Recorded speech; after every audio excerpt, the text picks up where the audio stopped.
Alors, rebonjour les amateurs de couteaux, ici c'est Jean qui vous parle de la chaîne du Maître des couteaux. Cette semaine, notre client, comme je vous avais dit, c'est ce couteau-là qui s'appelle, c'est de la compagnie Kizer, et ça s'appelle un Towser K. Alors, Towser K. Et c'est un design de Eizo, toujours à mon avis, le meilleur dessinateur chinois. Alors, ce couteau-là, c'est un couteau qui est en liste, selon moi, pour être le couteau de l'année 2023. C'est un nouveau modèle. Et vous allez voir, il y a des choses très intéressantes là, au niveau de ce couteau-là. Je commence toujours par vous faire un comparable avec un que je vous ai présenté il n'y a pas longtemps. Vous allez voir, c'est pratiquement la même taille. Donc, c'est le Kansept Main Street, pleine grandeur. Donc, vous pouvez voir, c'est des couteaux qui se comparent très, très bien, là, qui sont sensiblement de la même longueur, là. Évidemment avec un style un peu différent, mais ça se compare très bien. Alors, le Kizer Towser K, alors c'est un couteau, pour les spécifications, c'est un couteau qui mesure 8 pouces, alors 20,32 cm. La longueur de lame, 3,42 pouces ou 8,68 cm. Le poids, c'est à 4,2 onces, ce couteau-là, ou 119 grammes. La première innovation très spéciale sur ce couteau-là, c'est au niveau du roulement. C'est un roulement à billes, mais c'est un roulement à billes multiples rangées. Alors, c'est au lieu d'avoir juste une rondelle avec des petites billes dedans, là, qui font comme un anneau, lui, la rondelle est beaucoup plus grande et c'est multiples rangées. Ça, c'est une caractéristique de couteau beaucoup plus cher que ce couteau-là qui se situe dans le milieu de gamme, là. C'est une caractéristique de couteau qu'on retrouve souvent sur des couteaux à 3, 4, 500 $ et plus. Alors, lui, il y a ça et il y a également au niveau de l'acier, c'est du 154 cm, donc c'est un très bon acier, là, il n'y a rien à redire. Et l'autre truc qu'on voit pas souvent, c'est le matériau de poignée. C'est en Rich Light. Alors, le matériau de poignée, le Rich Light, c'est un matériau, le micarta, c'est de la fibre de lin mélangée à de la résine. Bon, ça, c'est du papier, finalement, c'est du bois. Donc, c'est de la fibre de papier mélangée toujours avec notre résine d'époxy, là, et on peut mouler ça selon notre bon vouloir et y faire un motif, comme vous pouvez voir, ils ont fait un motif qui est très joli là dans le manche. Donc, ça fait un très, très beau manche. Ça, je n'avais pas dans ma collection. Donc, ces deux éléments-là m'ont vraiment beaucoup aidé à faire l'achat de ce couteau-là. En plus, évidemment, des revues que j'avais vues sur Internet qui disaient que c'était un couteau formidable, là. Alors, le style de lame, c'est un sheep foot. Le déploiement, alors c'est par goujon de pouce. C'est pas pour rien que j'ai marqué que c'était une guillotine. Regardez-moi ça, comment est-ce que ça ferme. Donc, les goujons de pouce sont vraiment très bien placés. Ça ouvre très facilement. Et c'est un mécanisme pour le verrouillage, un mécanisme standard de doublure. Et vous avez ici la lame qui est 0,12 pouces ou 3,2 mm. Le manche, c'est 0,52 pouces ou 13,3 mm. Et une fois fermé, alors ce couteau-là fermé dans son plus large, à peu près ici, là, c'est 1,45 pouces ou 37 mm.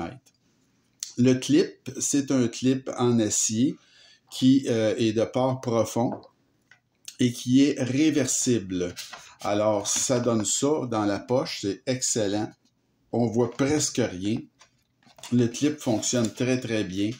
Et il est réversible, il est même ajustable en 2 positions. Donc, vous pouvez le reculer vraiment beaucoup ou le mettre un petit peu plus en avant selon votre goût, là. Donc, ça, c'est très, très bien.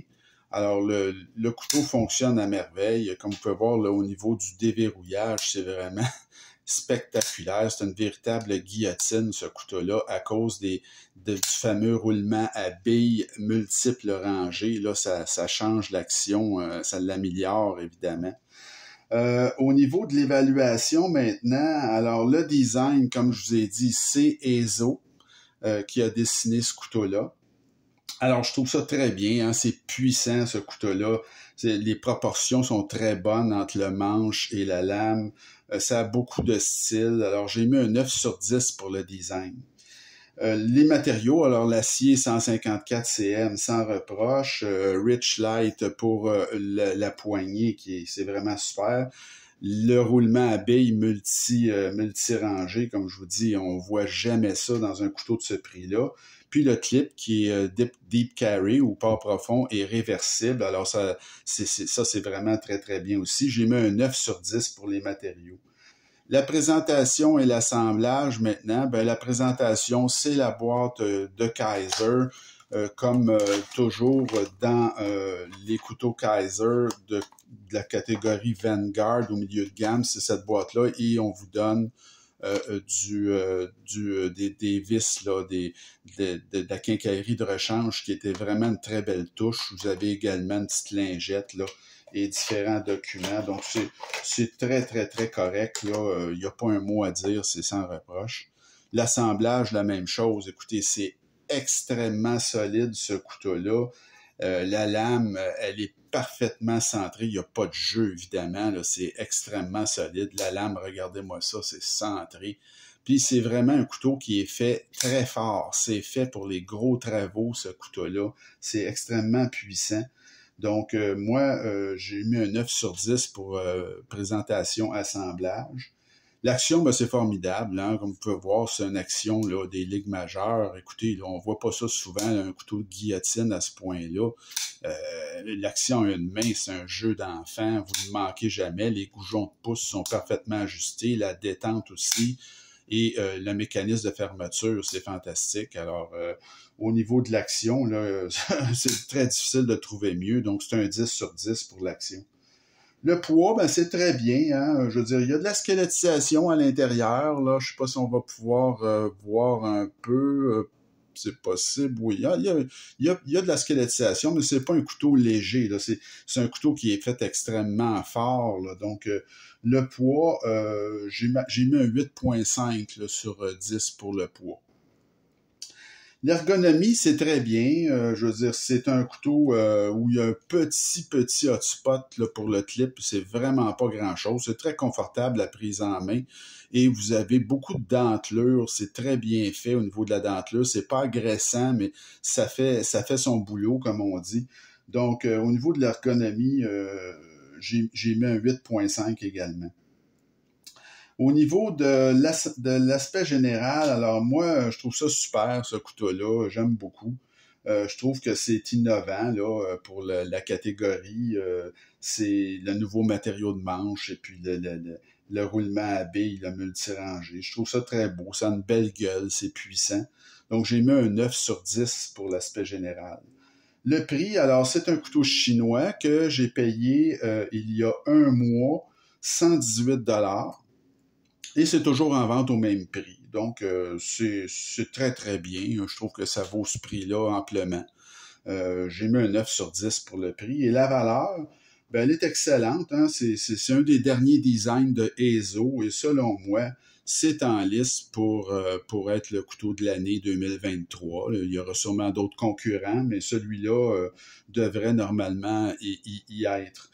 Donc, au niveau de la note totale, ça me donne un 9,05. Donc, c'est un exceptionnel, ce couteau-là. Donc, écoutez, c'est vraiment un couteau qui sort du lot. Ça a une allure spéciale. Avec, comme je vous dis encore, les matériaux de manche qui ne sont pas communs et son fameux roulement là, multirangé. Moi, je trouve que c'est un couteau qui en offre beaucoup pour un prix de 118 $. Et si le style vous plaît, évidemment, ben je vous le recommande sans réserve. C'est un excellent achat, c'est même un achat exceptionnel. Et c'est un couteau qui est certifié Jean Haché. Alors, c'était notre révision de la semaine, le Kizer Towser K. Et la semaine prochaine, ben, on va aller du côté des couteaux budget avec un couteau assisté. Il m'en reste quelques-uns à vous proposer. Donc, on va du côté de la compagnie Kershaw avec un couteau qui quand même, ça fait un bout de temps qu'il est sur le marché, mais qui est un couteau qui se vend très, très bien, le Natrix pas Matrix, mais Natrix. N-A-T-R-I-X. Et ce couteau-là, c'est un couteau, comme je vous dis, qui est assisté. Donc, ça veut dire qu'il y a un ressort. Donc, ça peut pas être fall shot. Il faut l'aider à se fermer. Mais quand on pèse sur la gâchette, là, ça ouvre immédiatement. C'est un couteau assisté. Donc, c'est un couteau qui est très intéressant parce que c'est un dérivé, ça, d'un couteau beaucoup plus cher, là, même très, très cher, de chez Zéro Tolérance, ZT, qui est la marque, si vous voulez, haut de gamme là, de Kershaw, le haut de gamme de Kershaw. Donc, ZT font ce couteau-là ou un couteau semblable qui est le 0777. Et ce couteau-là, Natrix, reprend un peu ce design-là, mais avec des matériaux moins nobles. Et puis, évidemment, c'est un couteau budget. Donc, ça va être notre révision de la semaine prochaine ou du prochain vidéo. Alors, j'espère que ça vous a plu et n'hésitez pas, comme je dis toujours, à vous abonner à ma chaîne et à m'écrire et on se retrouve très bientôt. Alors, bonjour!